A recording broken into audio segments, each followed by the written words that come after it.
conhecer a nossa história e a nossa gente. Isso sempre ajudou na maneira como lidamos com o presente. E o estado de Minas Gerais é repleto de episódios que molduram a cultura de nosso povo. Por isso, me interessa tanto. Aqui, na cidade de Tiradentes, esses vestígios do tempo, que explicam muito do que somos hoje, estão por toda parte. Eu sou Otávio de Toledo, historiador, documentarista e apaixonado por fatos que remontam o nosso passado, que sugerem um futuro alinhado com as tradições e que mantém viva a identidade de nossa gente. Eu e minha equipe investigaremos a história daqui, procurando entender e descrever alguns acontecimentos e pessoas que ajudaram a criar essa cidade. Hoje, uma das mais charmosas e pulsantes do Brasil. Mas será que aqui sempre foi assim?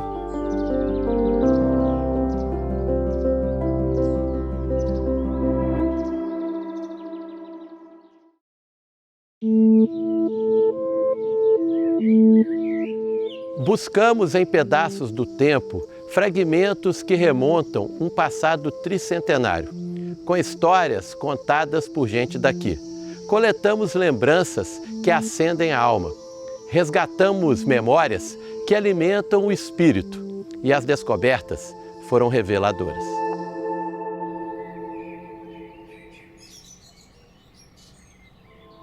Por volta de 1680, os paulistas já conheciam muito bem essa região. E aqui tinha o Porto Real da Passagem. O primeiro local que se encontrou ouro foi no riacho que nasce no sopé da Serra de São José e atravessa o nosso núcleo, que é o chamado o Ribeiro Santo Antônio. O João de Siqueira Afonso, que era um bandeirante paulista, descobriu ouro por volta de 1702. A partir do achado de ouro é que eles começam a implantação do arraial. As demais vilas do ouro, os ouros eram de profundidade. Tiradentes era ouro de aluvião. O ouro propicia o crescimento, o fortalecimento da vila de São José, e todo o sul de Minas foi dividido entre as duas vilas irmãs, São João e São José. Esse início do povoamento era ainda um acampamento de mineração. Então as casas eram cobertas de palha. Posteriormente, em 1718, através de um alvará do Conde de Assumar, ele foi elevado à categoria de vila. Passou a denominar-se Vila de São José del Rei. Em homenagem ao príncipe Dom José, que vai ser o Dom José I de Portugal. Quando cria a vila, as casas quase todas já eram cobertas de telha. Isso já era um avanço, já não eram mais cobertas de sapê. Em 1860, ele recebeu a categoria de cidade, que consistia, além de várias mudanças, ampliar o número de vereadores de 7 para 9. Quando se instala a República do Brasil, no ano de 1889, aí vem o terceiro decreto da nova República, né? Mudando o nome da cidade para cidade e município de Tiradentes. Em homenagem ao Joaquim José da Silva Xavier, que nasceu na fazenda do Pombal, que naquele momento pertencia à vila de São José. Porque para os republicanos seria uma ofensa muito grande a terra onde tinha nascido Tiradentes fazer-se uma homenagem ao rei de Portugal. E é muito interessante que na época a população e nem a Câmara aceita totalmente a mudança de nome. Por quê? Não por causa do Tiradentes, mas é que eles criaram uma devoção ao São José. Aí os moradores da época e a Câmara não aderam o nome por completo. E em alguns documentos dessa época você vai ver São José de Tiradentes. Como o ouro era de superfície, ouro fácil de ser explorado, isso trouxe muita abundância, muita riqueza para cá. Só que como é um recurso natural, ao ser explorado intensamente, ele vai diminuindo, e aqui entra o século XIX já numa situação crítica da economia. Então vai durar basicamente 80 anos o auge da extração do ouro, onde deixa todo o patrimônio que nós temos hoje aqui. Por volta de 1770, 80, com a decadência da mineração, a população não mais se concentra no centro urbano, elas vão para as áreas rurais. A área urbana fica um pouco abandonada, né? Aí essa arquitetura se conservou muito bem. Enquanto a sede foi enfraquecendo, os arraiais foram se fortalecendo por causa da diversidade das atividades, especialmente a agropecuária. Os arraiais vão se emancipando e aqui vai entrando em declínio econômico. Tiradentes, então, era uma pequena cidade, muito pacata, que estava preservada porque, depois do ciclo do ouro, ela ficou parada no tempo. E, parada no tempo, ela virou uma joia do período colonial, mas sem ainda os cuidados pelos quais a cidade não tinha passado ao longo desses séculos. Em meados do século XIX, Tiradentes era um município quase que fantasma. Muitos casarões abandonados, a conservação desses casarões não eram boas e o município sofreu tempos difíceis. Entre 1848 e 1849, o município, então chamado Vila de São José, ela foi extinta e incorporada à cidade vizinha chamada São João del Rei. E isso durou 1 ano e pouco, mais ou menos, mas é um fato que demonstra que a cidade não tinha mais a pujança que levou à criação dela em 1718. Então, devido a esse vário tempo de esquecimento, a cidade de Tiradentes ela não teve os outros estilos de construção. Nenhum gótico, nenhum neoclássico, poucos exemplares. Por quê? Não tinha população e as pessoas que aqui estavam também não tinham recurso financeiro.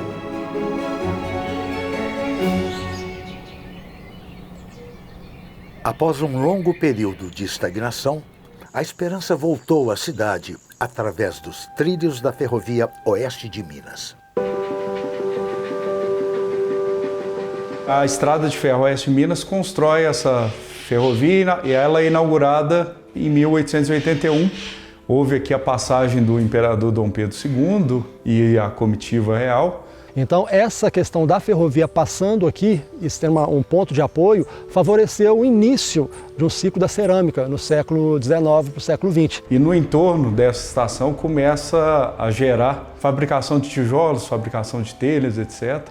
Eu trabalhei na cerâmica há 30 anos.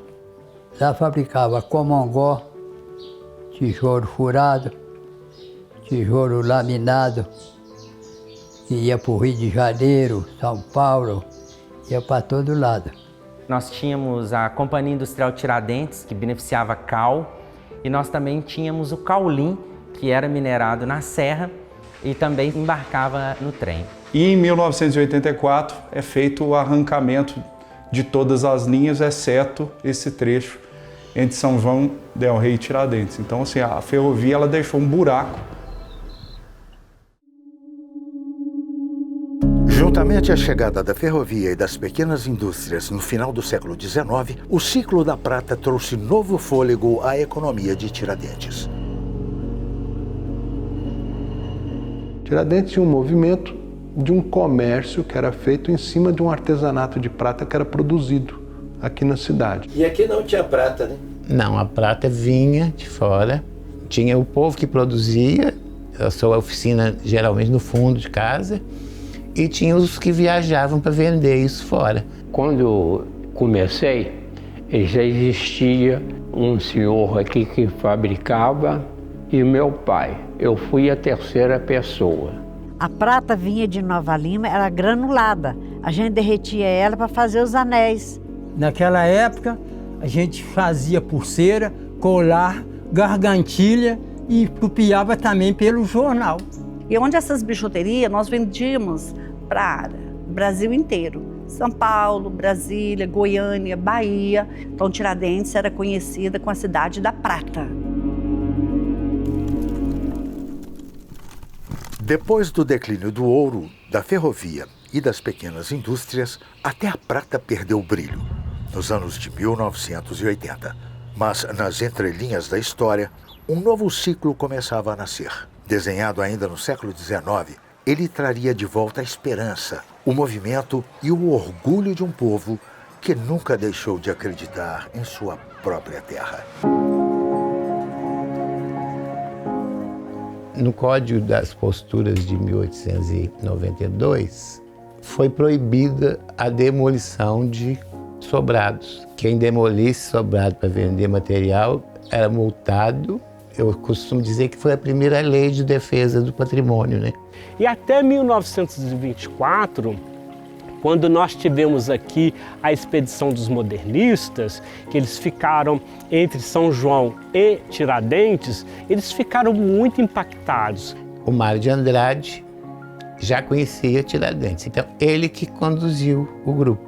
O movimento em torno da crise fez com que as pessoas não tivessem condições financeiras para adequar o gosto da casa em termos arquitetônicos, não tinha como transformar nada. Outro ponto importante que a gente tem que levar em consideração é que Tiradentes foi tomada em 1938 pelo antigo ISFAM, hoje IFAM, que é o Instituto Patrimônio Histórico e Artístico Nacional. O ISFAM foi um sonho, digamos assim, uma ideia do Mário de Andrade, quando eles entenderam que o patrimônio barroco brasileiro e o patrimônio edificado, colonial, era de enorme valor. E em 1938 tem o tombamento das principais cidades históricas, incluindo Ouro Preto, São João e Tiradentes. Então, quando o Dr. Rodrigo Melo Franco de Andrade esteve aqui, em 1938, ele ficou encantado porque parecia uma cidade parada no tempo.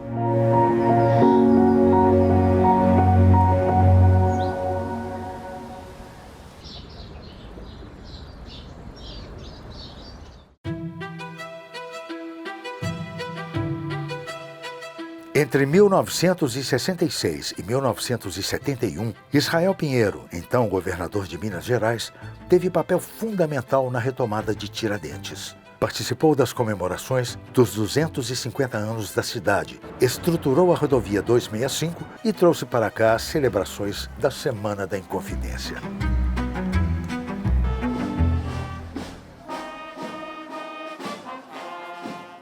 Então, saindo da década de 70 para a década de 80, onde começa um novo ciclo que vai despontar no que é a economia atual, que é o turismo, nós temos que considerar trabalhos importantes de pessoas que se envolveram nessa área.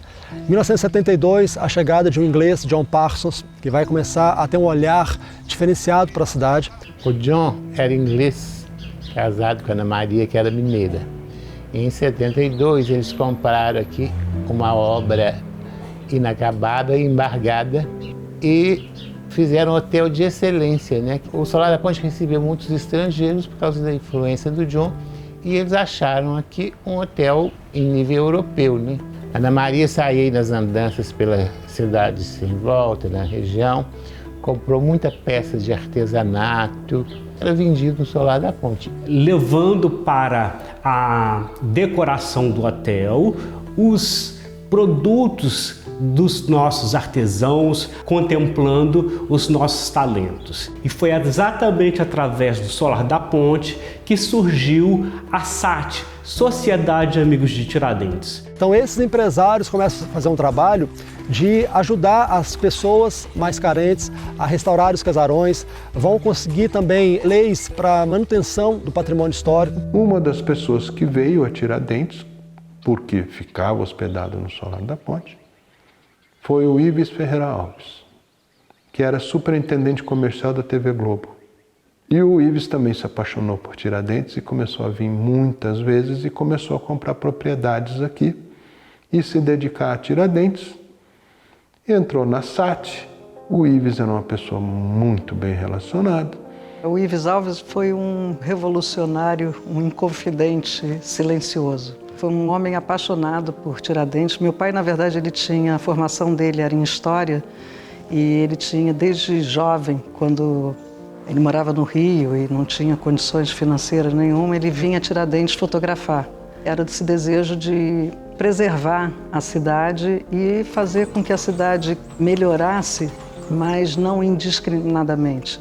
O Ives Alves, ele sempre teve um sonho em relação à parte cultural da cidade. Então ele sonhava em unir todos os livros que ele tinha em casa num só lugar. A ideia era, na verdade, de ter um espaço onde o artista tivesse o espaço para compartilhar o seu conhecimento e multiplicar esse conhecimento para a cidade. Neste meio do caminho surgiu a morte do Tancredo Neves. As pessoas vinham visitar o túmulo do Tancredo. Eu levava uma mesa minha do fundo da cozinha lá para a praça. Ia eu, mais umas 5 pessoas da cidade, nós íamos vender o que nós possuímos e que nós tínhamos na nossa cidade, que era a bijuteria, era o doce e a nossa hospedagem. Houve necessidade de crescimento. Outra iniciativa que virou os olhos do Brasil e do mundo para Tiradentes foi a Casa de Gravura, formada por um grupo de artistas que produzia gravuras, principalmente litografia. Os trabalhos eram coordenados pela artista Lotus Lobo e por Fernando Pita e Maria José Boaventura, com a participação ainda de nomes como Amílcar de Castro, Carlos Sclia, Paulo Lender e Marcos Coelho Benjamin, e também de artistas locais como Luiz Cruz, Bete Cavalcante, Arlindo Dalbert, entre outros. A Casa de Gravura lançou Tiradentes como destaque no turismo cultural. Como a cidade começou a ser muito procurada por outros artistas e público em geral, esse foi um dos movimentos propulsores para o crescimento do turismo aqui na cidade. Nós entramos na década de 90 para o ano 2000 com o turismo já preparado. O turismo também trouxe para a cidade de Tiradentes a economia social, onde o tiradentino fica aqui na nossa cidade, pode trabalhar. Cada um começou a montar seu próprio comércio aqui na cidade. Uns com restaurantes, outros com pousadas, outros com artesanatos. E isso nos orgulha muito, que nós tivemos a importância no ciclo do ouro, tivemos a importância no ciclo industrial, tivemos a importância no ciclo da prata e agora nós também temos essa importância no ciclo do turismo.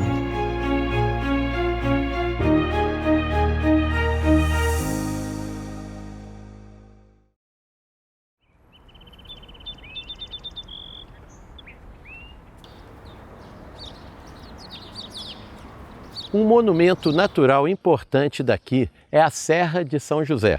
Essa formação geológica emoldura a cidade e faz parte da vida do tiradentino.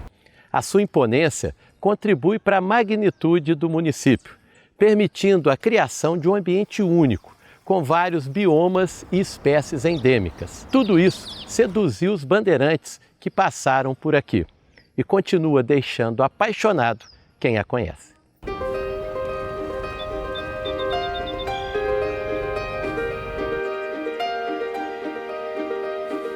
A Serra de São José é o principal elemento da nossa paisagem e também o marco do meio ambiente que compõe a nossa paisagem aqui em Tiradentes. Quando os bandeirantes passaram por aqui, eles foram atraídos exatamente pelas serras. A Serra de São José ela emoldura a nossa cidade. Essa serra nos traz pertencimento, é onde a gente se encontra, é um espaço de convivência da população da cidade. Essa serra tem uma importância para o tiradentino, afetiva, muito grande. Não dá para separá-la do conjunto, né? Para a gente que está em Tiradentes, a serra é a cidade é a serra, nós fazemos parte da mesma dimensão ali. Ela faz parte das paisagens, ela faz parte da arte, da cultura de Tiradentes. E ela está em processo de tombamento, né? Um processo aberto desde 1979, se eu não me engano. A gente hoje tem uma APA, que é uma área de proteção ambiental, há um tombamento municipal, e a gente está lutando para que tenha um tombamento federal da Serra de São José. Do lado de cá de Tiradentes é a Mata Atlântica, ela se estende, essa floresta toda que chega até Prados. Do lado oposto é o Cerrado. Entre os dois biomas, nós temos o Campo Rupestre, que é a área rochosa e que tem uma vegetação muito rica e tem uma diversidade, tanto da fauna quanto da flora. Na Serra de São José, existem a possibilidade de você fazer ali tanto caminhadas ali de 2 horas, 3 horas, 4 horas, como uma travessia total que gera aí praticamente o dia todo. Tem as cachoeiras que proporcionam ali um lazer mais rápido. A presença do ecoturismo no dia a dia turístico de Tiradentes, ela é muito grande e principalmente, que é o mais importante de tudo, é como isso se enraizou dentro da cultura do tiradentino, né? Provavelmente pouquíssimas cidades no Brasil terão uma harmonia tão grande entre o patrimônio arquitetônico e esse mural que é a Serra de São José. Nós temos 2 elementos muito importantes da nossa estrutura paisagística. a Serra de São José, o Rio das Mortes. E neste vale é que implantaram a antiga Vila de São José, que hoje se chama Tiradentes. Por isso que é importante, todos nós, tiradentinos, natos ou quem vem nos visitar, ter essa preocupação na preservação. A gente tem que ter consciência da importância dessa beleza para nós e para o planeta.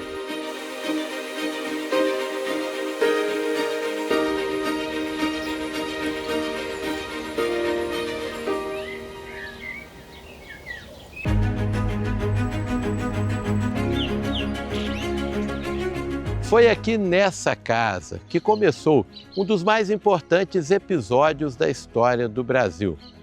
Inconformado com as imposições da coroa portuguesa e com a cobrança de altos impostos, um grupo de revolucionários iniciou o que se transformaria na Inconfidência Mineira. Movimento libertário, baseado em ideais iluministas, que tinha como objetivo principal a separação do Brasil de Portugal. Plano audacioso, movido pela coragem de pessoas que realmente acreditavam na liberdade.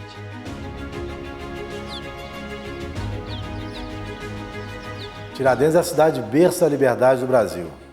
Por ter tido aqui a primeira reunião da Inconfidência Mineira, em 1789, movimento que pretendia separar o Brasil de Portugal, por ser a terra natal de Tiradentes. Houve uma festa, por exemplo, de um batizado dos filhos de Alvarenga Peixoto e Bárbara de Adora, que a festa foi na casa do Padre Toledo. E lá se discutiu a independência. Foi considerada a primeira reunião dos Inconfidentes, porque todos estavam, inclusive Tomás Antônio Gonzaga tinha vindo porque era padrinho de uma criança. E o Padre Toledo foi uma espécie de liderança da região. O que o Padre Toledo, que era o grande intelecto da Inconfidência Mineira, fez?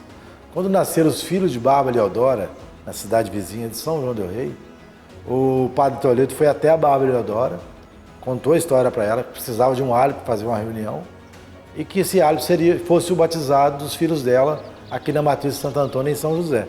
E a coroa portuguesa não percebeu que dali não tinha festa de batizado, já era a primeira reunião da Inconfidência Mineira. Esse movimento da Inconfidência Mineira, ele ocorreu através de um levante de algumas pessoas que moravam na então colônia de Portugal, estavam insatisfeitas com a derrama que iria ocorrer para cobrar o quinto, que era o imposto, né, da mineração que ia para a coroa portuguesa. E aqui na Casa Padre Toledo foi um dos palcos desse levante, né, onde se tramou o que seria a futura nação brasileira caso esse levante tomasse corpo, conseguisse separar o Brasil de Portugal. E vale lembrar que dos 17 inconfidentes, 11 eram naturais ou moradores da antiga São José del Rei. Então o movimento, vamos dizer, São Josefense também. Essa casa do Padre Toledo é a casa do estado de Minas Gerais, tem maior concentração de pinturas de forro. Nós temos 11 cômodos com pinturas de teto maravilhosas. Então esse conjunto de forros é um conjunto muito especial, onde a gente conseguiu recuperar as pinturas que eram feitas nas paredes. Então essas pinturas parietais são um testemunho muito importante, acho que é o único edifício na cidade de Tiradentes em que ainda encontramos essas pinturas. Observamos o estilo, no caso, colonial urbano, no casarão do Padre Toledo. Talvez seja uma das mais importantes casas do período colonial em Minas Gerais. A importância que essa casa teve e o padre dentro desse movimento, aquilo que a gente pode falar de uma presença de um iluminismo, né, dentro do período colonial brasileiro. A gente pode dizer que a Inconfidência Mineira é uma consequência do pensamento iluminista francês e da Revolução Americana. Aqui, especificamente em Tiradentes, houve um conceito de nova nação, um conceito de reconstrução de uma nação brasileira, de um posicionamento de como seria o Brasil.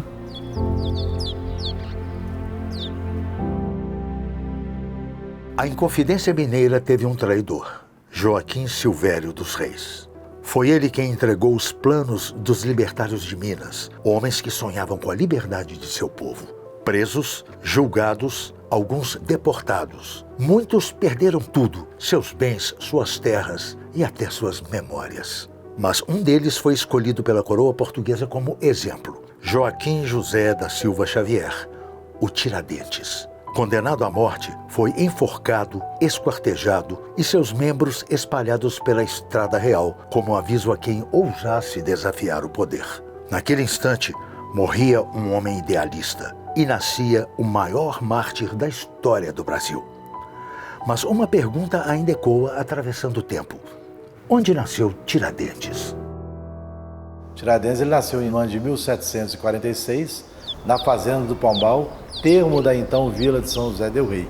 Ele foi batizado na própria fazenda do Pombal. Ela tinha uma ermida, uma capela, mesmo estando sediada em solo são josefense, atual Tiradentes, ela pertencia à paróquia do Pilar de São João del Rei. Por isso o batistério é da paróquia de São João del Rei. Mas as terras em que ele veio ao mundo e que ele foi criado e que ele foi gerido foi São José del Rei, atual Tiradentes. Até então, aos 11 anos, ele chega na vila como o menino Joaquim José da Silva Xavier.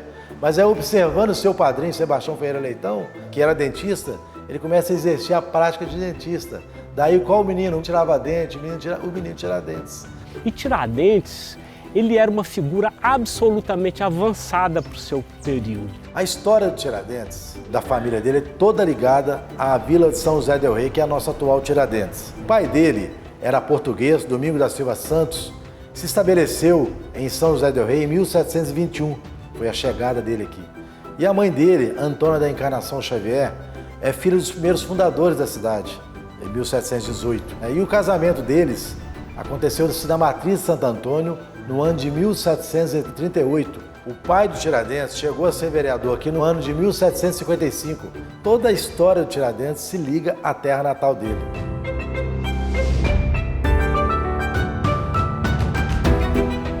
Tiradentes perdeu a mãe aos 9 anos e o pai pouco tempo depois. Criado por parentes, cresceu entre a falta e a esperança, moldado pela vida simples e pelo destino que já o preparava para a grandeza.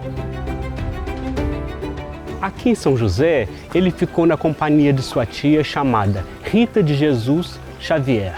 Tiradentes viveu aqui durante a sua infância, depois juventude, depois ele mudou para Ouro Preto, morou também no Rio de Janeiro, mas a história dele com o município de Tiradentes é uma história muito grande. Em relação a Ritápolis, Ritápolis é um município novo, recém-criado, e cidadania não muda. Na época de nascimento de Joaquim José da Silva Xavier, ele nasceu em solo são josefense, ou seja, na atual Tiradentes.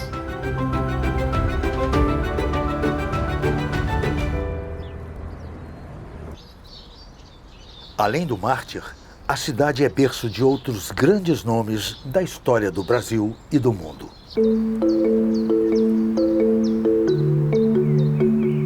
Eu preciso falar de Dona Hipólita Jacinto Teixeira de Melo.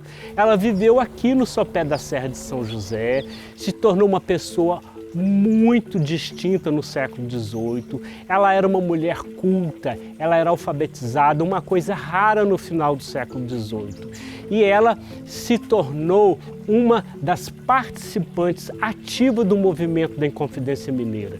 Era ela que recebia os recados vindos de Vila Rica, escrevia os bilhetes e mandava para aqui, para o Padre Toledo.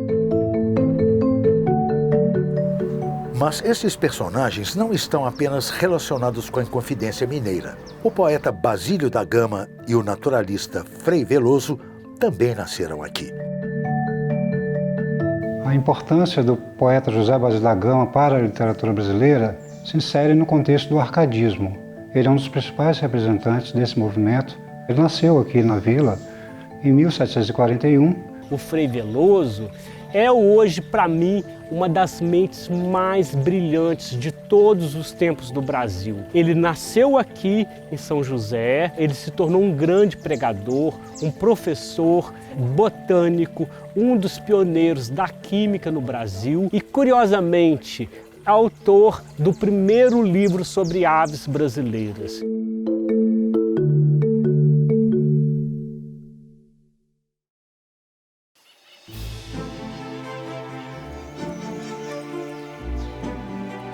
Um dos maiores e mais bem preservados acervos de casas e prédios do século XVIII ficam aqui. E a conservação desse patrimônio histórico, que também é cultural, só foi possível graças ao esforço desse povo. e também a participação decisiva de pessoas de fora que adotaram a cidade e viram a necessidade de unir forças para obter essa conquista. O barroco daqui de Tiradentes, ele é diferente, de ruas um pouco mais largas, de casas menores. Então, nesse sentido, ele se assemelha um pouco à cidade de Diamantina.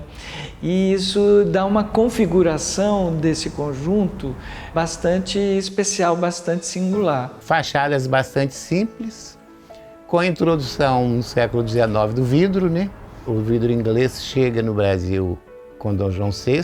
As treliças, os muxarabis foram retirados para colocar vidro. E nós temos em Tiradentes ainda 3 exemplos que não foram retirados. Era um sistema urbanístico muito próximo do que fora no século XVIII.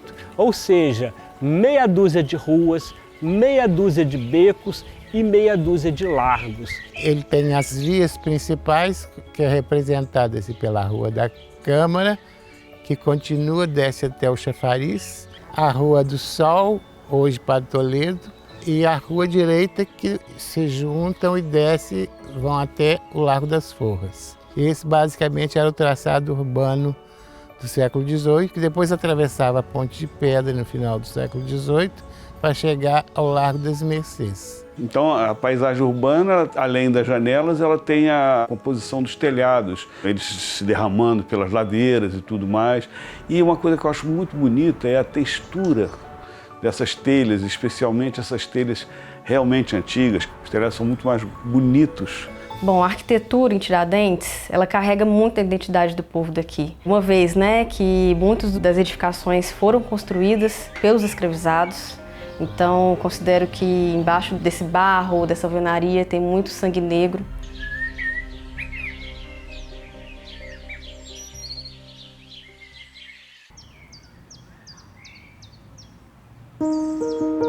A Fundação Rodrigo Melo Franco de Andrade foi criada em 1970 pela família do Rodrigo Melo Franco de Andrade e a fundação então ela assumiu a responsabilidade de cuidar dos principais edifícios da cidade, os edifícios históricos, barrocos. E esse patrimônio então ele veio para a UFMG em 97. Aqui em Tiradentes nós temos 11 bens tombados.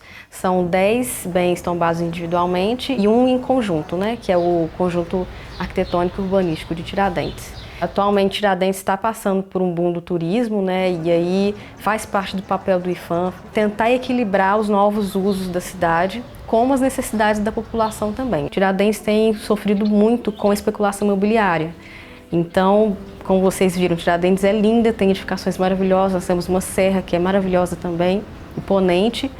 E com isso traz as intenções imobiliárias dos grandes loteamentos que possam descaracterizar a paisagem a partir do conjunto tombado. Lembrar também que na década de 80 nós tivemos a SAT, que foi a Sociedade de Amigos de Tiradentes. A própria SAT também consegue, na década de 80, trazer para Tiradentes o cabeamento subterrâneo. Então você tira a fiação elétrica e faz tudo hoje com lampiões. Isso ajudou muito a manter essa característica que era no século XVIII.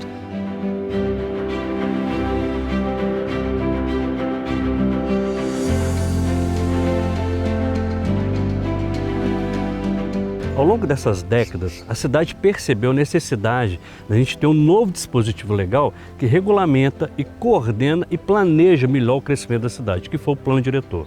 A gente levou 4 anos para implementar e hoje a cidade possui um plano diretor participativo que contribui no seu ordenamento municipal, onde a cidade possa receber visitante, crescer, mas crescer de forma ordenada, protegendo não só a serra, mas todo o seu patrimônio arquitetônico.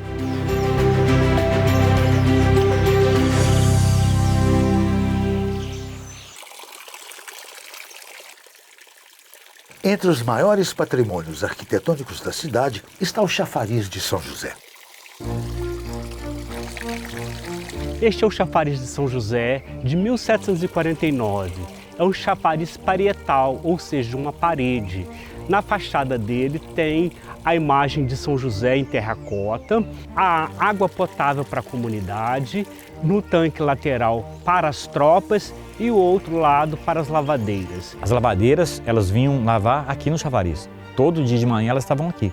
Fazia uma trouxa e punha na cabeça, dentro da bacia e punha na cabeça. Para depois pôr debaixo da bica para ir torcer. Para esfregar era a beirada. Juntando que já tá, as pedras estão gastadas. Foi de esfregar roupa. Mas ali já muita gente lavou roupa.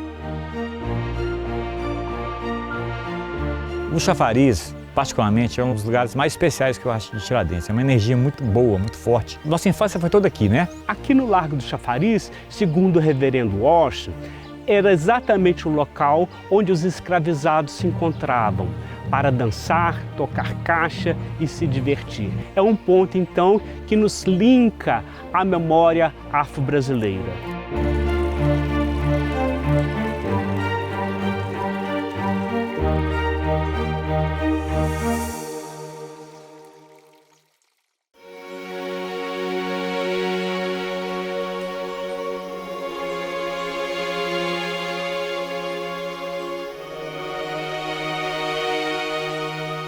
Uma obra grandiosa, construída em taipa de pilão, com o suor de muitos escravizados e repleta de ouro.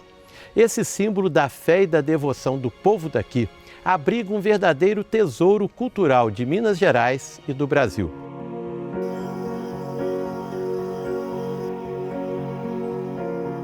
A matriz de Santo Antônio é o principal e o mais antigo templo, a mais antiga igreja de Tiradentes.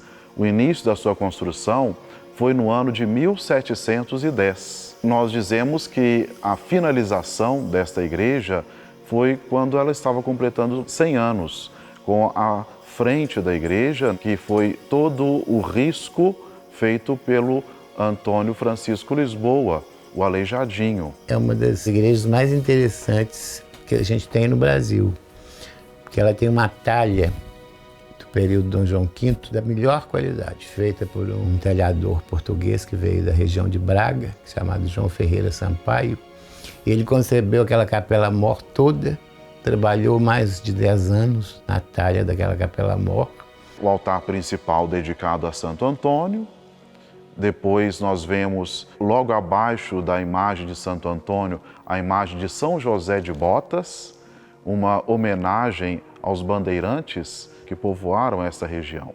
Ela é essencialmente barroca. Os 6 altares laterais, basicamente do mesmo período, entre 1735 e 1745. De Nossa Senhora da Conceição, de São Miguel Arcanjo, do Senhor Bom Jesus dos Passos, do Senhor Bom Jesus do Descendimento, de Nossa Senhora do Terço e Nossa Senhora da Piedade.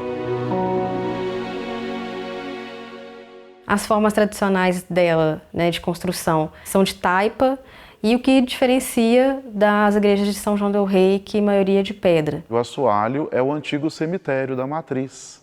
Então nós podemos ver a originalidade dessa igreja, que mantém em todo o seu assoalho a numeração das antigas sepulturas.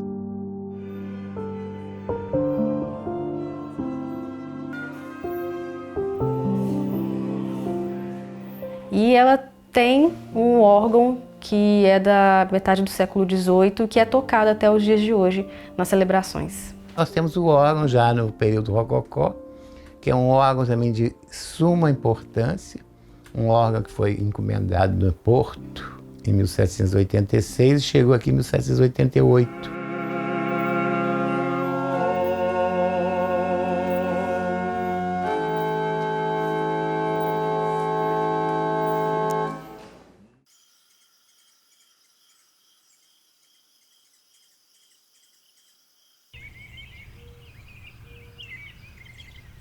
O patrimônio e demais riquezas de Tiradentes não se concentram apenas no centro histórico. Nos seus bairros e distritos também encontramos manifestações culturais, pessoas, construções e artes que retratam muito bem a identidade dessa gente. Do outro lado da serra, aos pés mesmo da Serra de São José, existe o famoso balneário de Águas Santas, que no passado era chamado inclusive de Caldas de São José. Então é um local onde existem ali fontes de água magnesiana e radioativa, tá? Que oferece ali não só a questão de lazer, de banhos, mas também de opções de tratamento de saúde. Segundo informações, quem descobriu o poder da água foi uma família que veio do Rio de Janeiro e que fez o teste e comprovou que ela tinha uma propriedade radioativa. O ramal ferroviário das Águas Santas, ele começa a construção em 1908, é inaugurado em 1910. Esse ramal ferroviário ele ligava Matozinhos, né, lá em São João del Rei, cortava toda a área da colônia dos italianos e chegava aqui ao balneário de Águas Santas, um pouco aqui mais adiante. Naquela época o pessoal vinha muito do Rio de Janeiro, Belo Horizonte, em períodos de férias, que lá já era um balneário. E a turma utilizava muito trem, era muito frequentado. E começaram muitas pessoas a virem para cá, para morar e para aproveitar esse poder que a água tinha.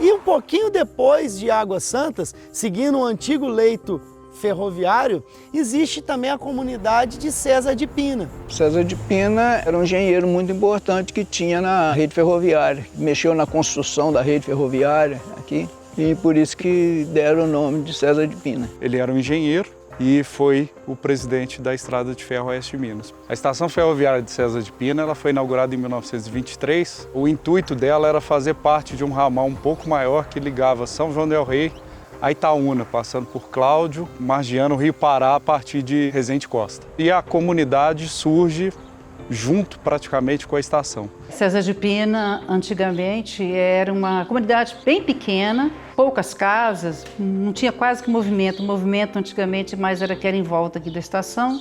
Tudo era através do trem. A comunidade era uma comunidade bem menor, era muito voltada pela agricultura. A estação de César de Pina ela foi desativada em 1966 junto com todo o ramal de Águas Santas. Hoje ela abriga um posto de correios comunitário e uma associação de bordadeiras aqui da região. O grupo nosso hoje já está sendo uma referência cultural. Temos indo muito de Tiradentes, isso está divulgando bastante e é o que a gente espera que possa sempre crescer.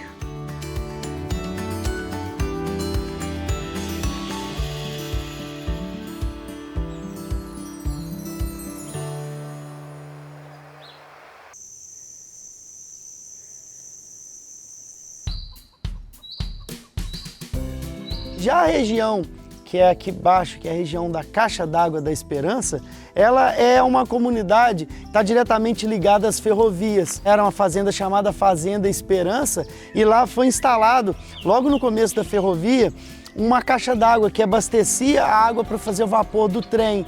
Se não fosse a água, não tinha como a cardeira funcionar para fazer o vapor, para dar força nela para puxar os vagões. A cardeira da máquina é funcionada com água e lenha.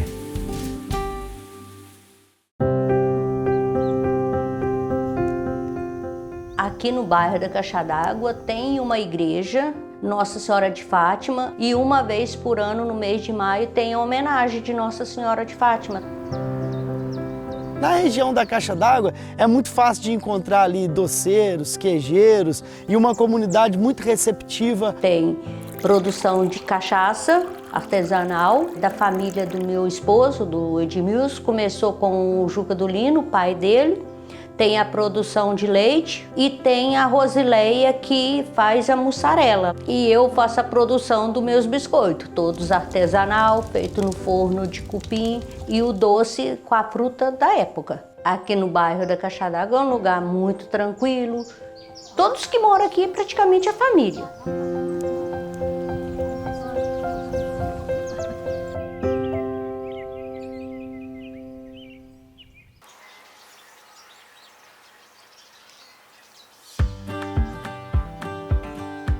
Elvas é um distrito de Tiradentes, onde foi, por muito tempo, antigamente, a entrada principal da cidade.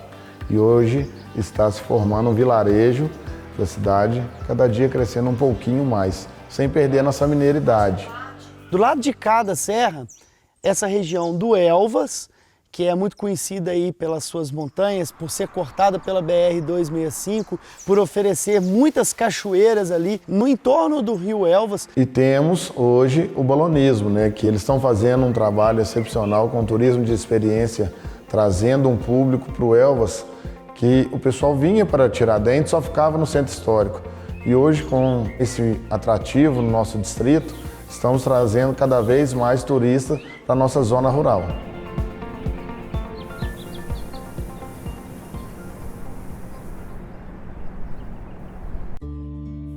Temos a Capela de Nossa Senhora do Pilar, também conhecida como Capela do Padre Gaspar.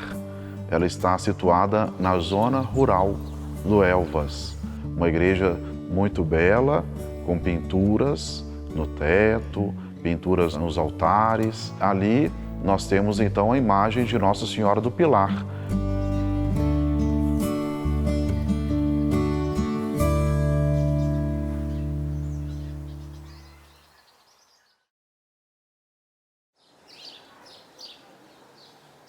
Tiradentes guarda um acervo riquíssimo de obras sacras e artísticas, verdadeiros tesouros que mantêm viva a memória de um tempo passado. O Museu da Liturgia era um antigo sonho da população tiradentina, da população católica principalmente. O Museu da Liturgia abriga cerca de 430 peças de arte sacra, dos séculos 18 ao 20. Esse acervo é muito rico e pertence à paróquia de Tiradentes, paróquia de Santo Antônio. Esse patrimônio é todo tombado em nível federal, então ele é um patrimônio de todo o Brasil, né? E o Museu da Liturgia de Tiradentes é o único desse tema na América Latina.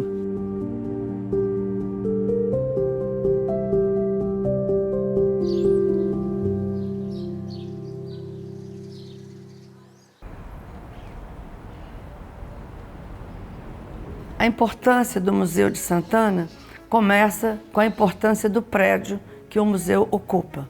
O prédio da antiga cadeia de Tiradentes, uma arquitetura maravilhosa do início do século XVIII. Sou devota de Santana desde muito menina. Daí nasceu essa coleção, que num certo momento eu entendi que eu tinha um grupo de imagens brasileiras dos séculos XVII, XVIII, XIX. Fiquei procurando um lugar que pudesse acolhê-las. Eu comecei a perceber que aquela cadeia importantíssima estava vazia. E eu consegui que o IFAM cedesse aquele espaço, a prefeitura também, principalmente as pessoas da cidade, para que as Santanas pudessem habitar aquela antiga cadeia. É o único museu de Santana que esse país tem. São 300 imagens, todas brasileiras, de várias regiões do país.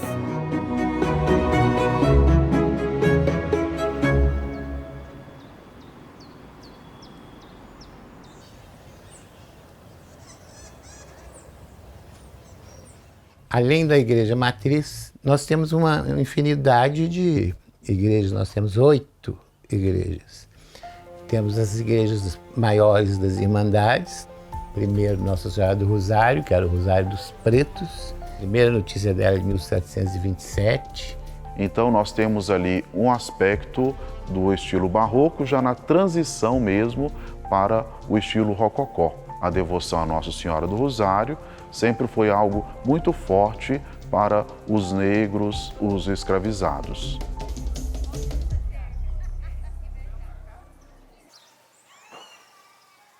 Depois nós temos São João Evangelista, que é aquela que fica do lado da casa do Padre Toledo, que era dos mulatos também, que sediava 3 irmandades, São João Evangelista, São Francisco e Nossa Senhora das Dores. Ela data entre 1760 e 1800, ela vai funcionar mesmo por volta de 1800. Como em tantas outras igrejas deste período, é uma igreja construída por meio de taipa de pilão. É uma igreja simples, também no estilo rococó, e nessa igreja está enterrado um famoso compositor sacro, Manuel Dias de Oliveira. Depois nós temos a Igreja Nossa Senhora das Mercês, que é uma pequena joia, que era dos pretos crioulos. Os pretos crioulos criaram a Irmandade no Rosário e saíram e fizeram a capela própria deles.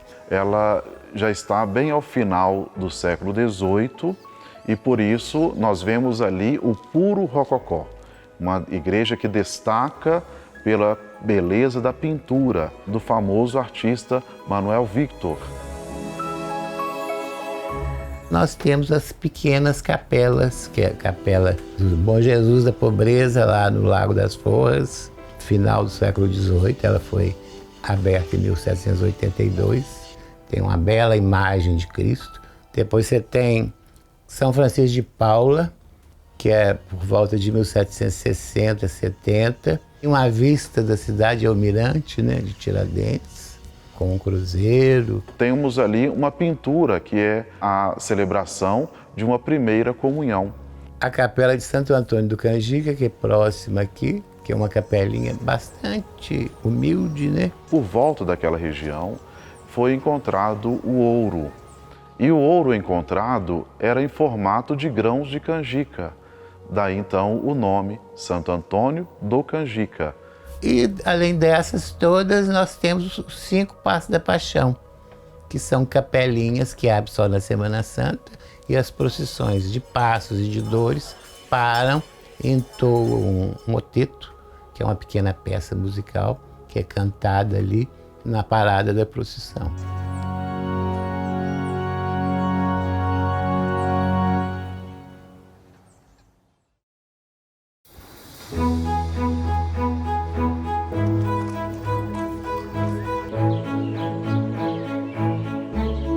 Aqui encontramos um povo com talento artístico primoroso, que tem orgulho de seus trabalhos manuais. Eles mostram que a arte emana em cada canto da cidade e a criatividade exala no ar. A cidade de Tiradentes sempre teve uma vocação muito importante desde o período colonial para as artes. Você tem todo esse trabalho do barroco nas igrejas, tanto em madeira quanto em pinturas, quanto em ferro, quanto em prata. Isso, de certa maneira, deixou ofícios na cidade. Em 83, fundamos a CAT, que é a Corporação dos Artesãos de Tiradentes. Começou a ter vários artesãos da região que vinham procurar para escoar o produto deles. Era uma parte de artesão que ajudou muito o pessoal de Tiradentes. Nossa cidade foi muito beneficiada com a CAT. O meu avô, ele foi na arte de cerâmica, foi assim um dos primeiros, né, assim. Ele e meu bisavô faziam peças só na primeira queima que o barro ficava cru, cor de laranja, né? Aí depois, que aí agora eu tô continuando junto com a minha irmã, a gente colocou mais pigmentos na peça, a gente coloca um verniz, que é um esmalte cerâmico, mas a gente trabalha nessa mesma paleta de cores dele, com a mesma argila, e a gente só deu essa inovação.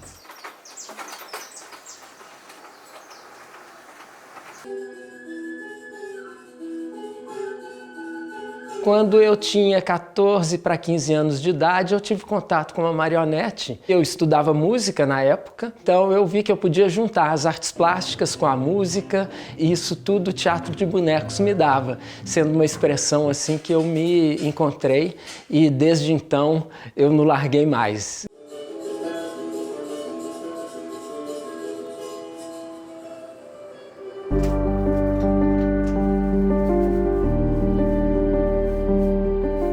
Eu aprendi a fazer as cruzes de papel com a minha mãe, com a minha avó. O significado dessas cruzes é no dia 2 para o dia 3 de maio que a Nossa Senhora passa visitando as casas.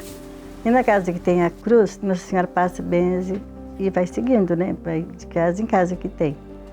Essas cruzes, elas duram, né, um período de mais ou menos um ano, que são de papel. Eu sinto uma gratidão enorme de passar pelas ruas e ver minhas cruzes penduradas nas portas. Minha mãe que fazia as cruzes, né? Uma herança da mãe dela. E eu ajudava ela a fazer as cruzes. Depois ela faleceu, vai fazer 12 anos, a 13. E aí eu dei continuidade no que ela fazia. E assim, eu tenho uma satisfação muito grande em fazer. Também não é fácil. Tá? Não é fácil porque às vezes que eu vou fazer eu lembro muito dela. Mas eu tô aí, na fé a gente vai fazendo. Não é fácil para mim, mas a gente tem que manter a fé. E a cruz hoje é um símbolo, né, de fé do cristão.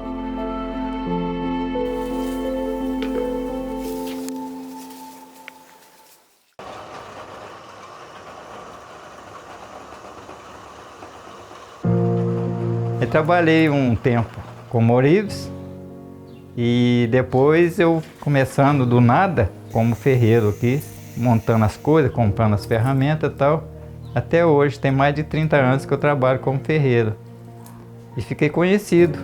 Eu falo e conto para todo mundo que hoje eu tô com 46 anos, tá? E tem 46 anos que eu sou ferreiro. Aí muita gente fala assim, mas antes de você nascer, você já é ferreiro? Sim. Por quê? Meu pai, ferreiro. Essa tradição vem do vô do meu pai. Eu faço trabalho para casas coloniais, como dobradiça, fechaduras, trincos, puxadores. Para a igreja a gente faz peças para reposição. Qualquer artesão que anda no centro histórico, ele anda arrupiado. Porque tem tudo a identidade do artesão, tem toda uma identidade.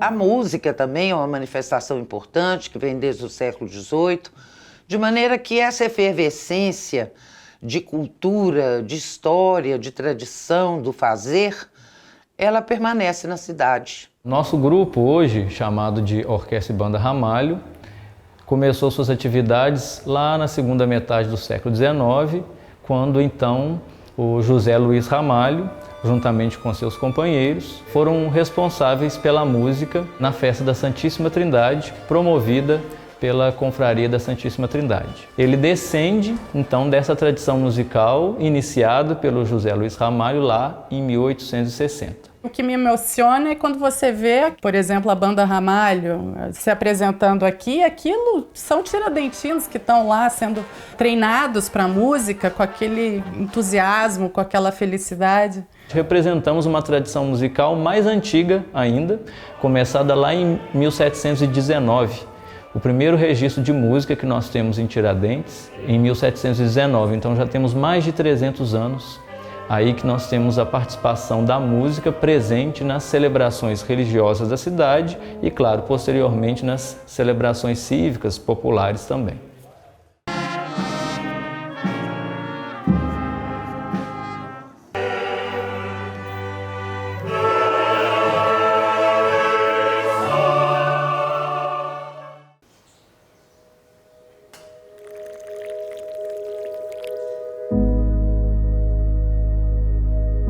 Em Minas Gerais, doce é um negócio muito sério, a gente leva muito a sério. E ele vem da raiz mesmo, da origem das casas das nossas avós que faziam aqueles doces antigamente com muito açúcar, guardavam em compoteiras.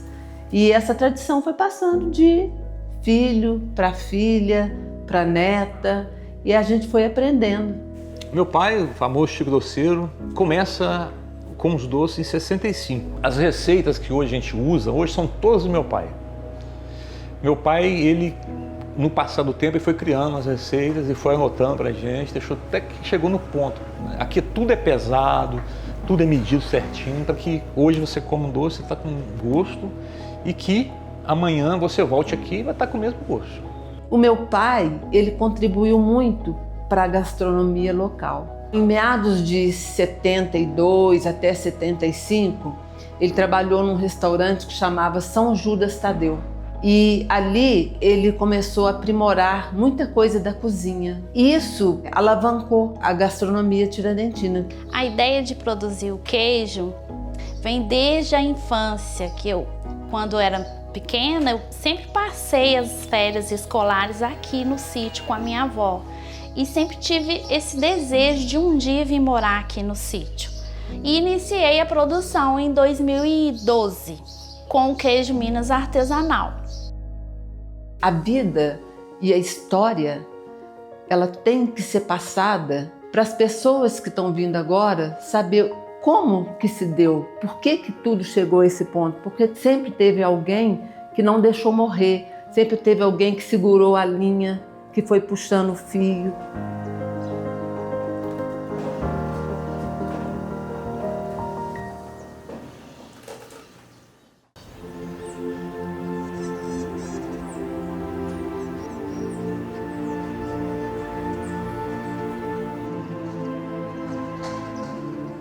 A Igreja da Santíssima Trindade fica em um ponto icônico de Tiradentes. Nesse local, na segunda metade do século XVIII, foi erguida uma capela primitiva.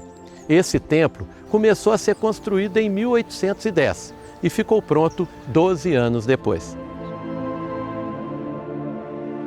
Ela contém uma imagem rara da Santíssima Trindade e ela já tem um estilo de arte mais popular. É uma igreja bem simples no seu interior, mas o peso que nós temos ali é justamente a devoção. O Jubileu da Santíssima Trindade aqui em Tiradentes, ele teve origem no final do século XVIII. Sem dúvida, os maiores eventos culturais, religiosos, até de Minas Gerais também, atrai pessoas de todo o estado de Minas Gerais e é uma coisa que movimenta muito a cidade e que faz parte da identidade do tiradentino. O alferes Tiradentes, ele é um devoto da Santíssima Trindade, e tanto que ele se inspirou no símbolo da Trindade para criar a bandeira de Minas. Essa festa acontece da sexta-feira antes de Pentecostes, logo 50 dias depois da Páscoa, e vai até na segunda-feira antes de Corpus Christi.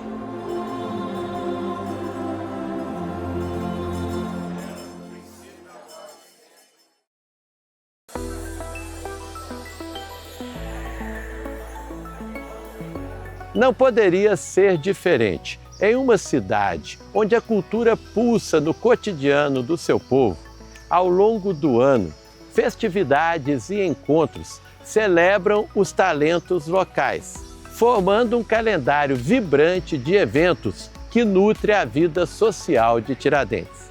Tiradentes hoje é uma referência em receber grandes eventos e a cidade, a cada dia que passa, ela se adapta melhor à logística da nossa arquitetura, junto com os eventos que chegam na nossa cidade. Então a gente começa em janeiro o Festival de Cinema, a Mostra de Cinema de Tiradentes, que abre o calendário cinematográfico do Brasil no ano. A Mostra de Cinema de Tiradentes começa quase por um acaso.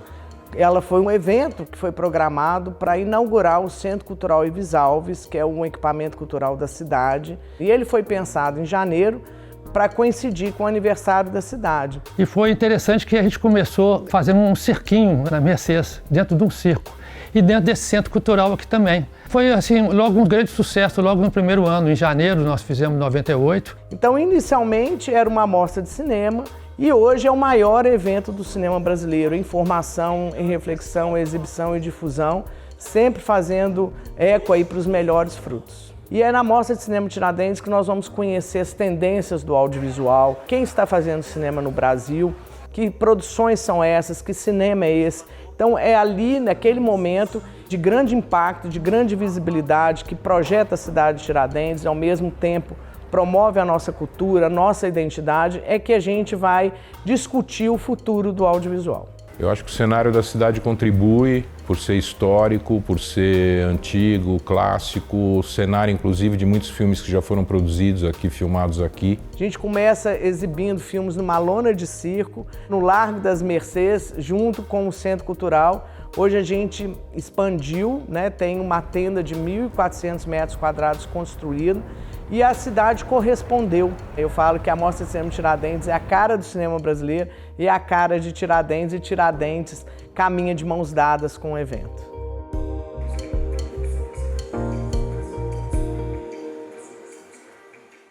Temos também na Quaresma o Foto em Pauta, que é um evento de fotografia muito bacana. Em junho a gente também tem o Vinho Jazz, que é um festival legal.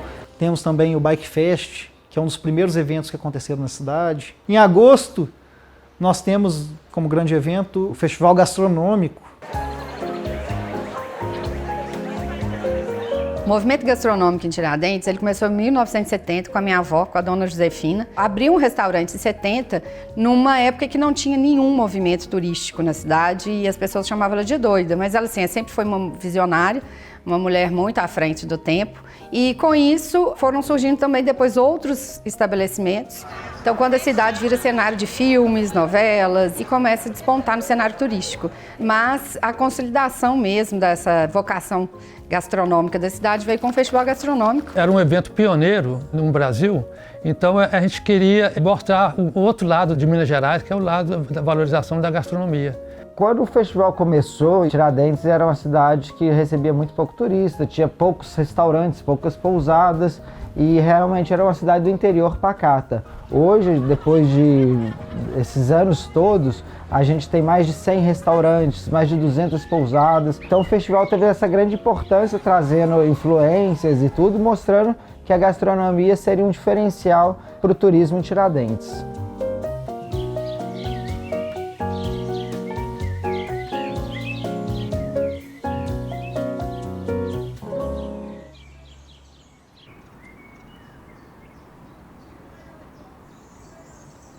Em setembro, a gente tem o Festival Artes Vertentes. É um festival muito interessante também, que ele trabalha as artes de várias formas. Em outubro, a gente tem Semana Criativa. É um projeto com foco no artesanato e no design. A ideia do projeto é valorizar o feito à mão dessa produção aqui do Campo das Vertentes. Em dezembro tem o Natal Iluminado, Natal Tiradentes.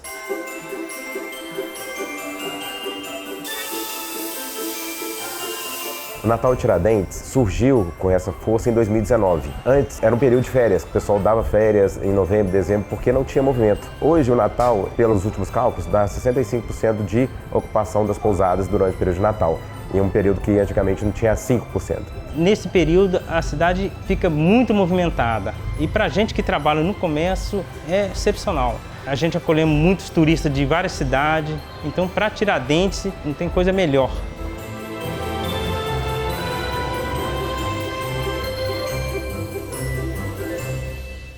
Cada evento tem a sua característica, né? Sua peculiaridade, traz alguns públicos específicos para a cidade, né? E são eles que fizeram a transformação da cidade.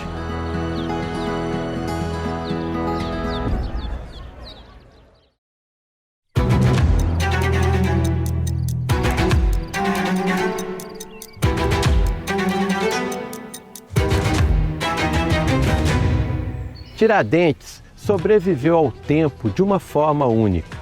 O declínio econômico, que trouxe dificuldades e escassez, também impediu que suas casas e ruas fossem modernizadas, preservando assim o coração histórico da cidade.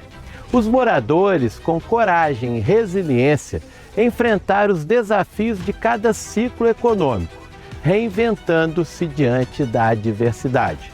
Hoje, Tiradentes é memória e resistência, um lugar onde o passado se manteve vivo, não por acaso, mas pela força de um povo que soube transformar a carência em preservação e a luta em esperança para o futuro.